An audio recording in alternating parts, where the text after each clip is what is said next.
Yes, people, and you're back again with the post-match analysis. My thoughts on the game. First things first. Aston Villa 0, Arsenal 2. What a game. Man of the match outright for me, David Raya. For a moment, but those conflicted who would give my man of the match. Well, Thomas Partey, by the way, I was quite impressed with Thomas Partey today. Played some dope football. Last week, but they had a terrible game. Uh, didn't really have his form back. But looking at today's game, he's just picked up form and he's played. Today was more like the party we've always been seeing, yeah. So what a game! I'll tell you for sure. But they're going to Villa Park is never easy. Aston Villa at Villa Park is never easy. If you guys remember very well last season, these guys beat us both home and away. And you have to give Unai Emery his flowers. Very good coach, very tactical coach, very sharp coach. And even if you observe the first half actually, these guys, Unai Emery really gave us a hard time. But I want to big up Mikel Arteta today. Made the right sub at the right time. I mean, Trossard coming in, that was just instant energy. Instant energy. And uh, I'll just say this. When I was doing the watch along, most guys were telling me in the chat that you'd rather start Trossard over Martinelli.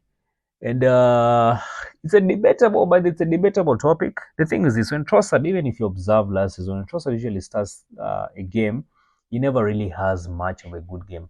But off the bench, the guy is usually very, very effective, yeah. And just prove it. Came in immediately. Came in, got a goal.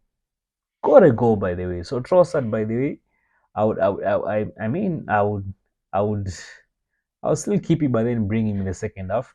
Now let's talk about Martinelli. During the watch along, but there is said that Martinelli over the past 2 seasons has not been himself. I think the system that Mikel has been playing has currently been choking him. He's for sure, but he's a very good player, very quick. But the system they're currently playing is not favoring. And if you guys noticed, ever since Xhaka left, that is when Martinelli started taking a nosedive in terms of his performance. I think he's not been getting some good supply from that left side of the midfield. But anyway, Mikel Merino by this is has signed for Arsenal.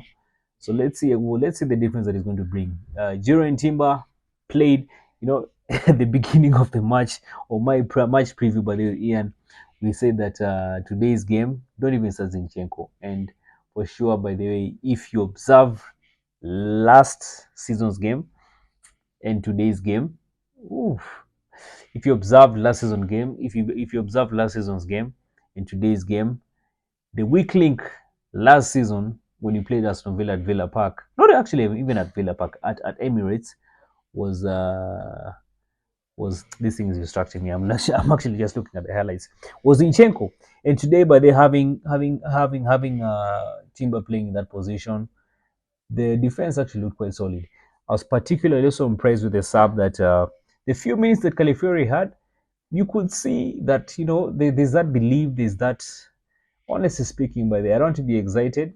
It's one game at a time this season, but going to Villa Park and winning this game, this is more like it's a proving statement to Man City that hey, we are here, we're not going anywhere, we're here.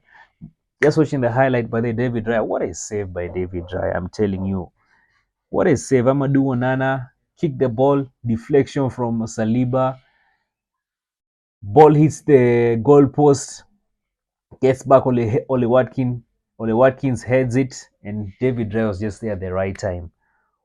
What a save by David Raya. Show-stopping performance by David Raya. Even if you looked at last week against Wolves, show-stopping performance. So my man of the match by there again, David Raya outright. Yeah, so listen, it's one game at a time. Manchester United by there at least, we can now shove them because these guys actually were ahead, were top of the table for 12 hours. And busy telling us that it's going to remain that way till the end of the season.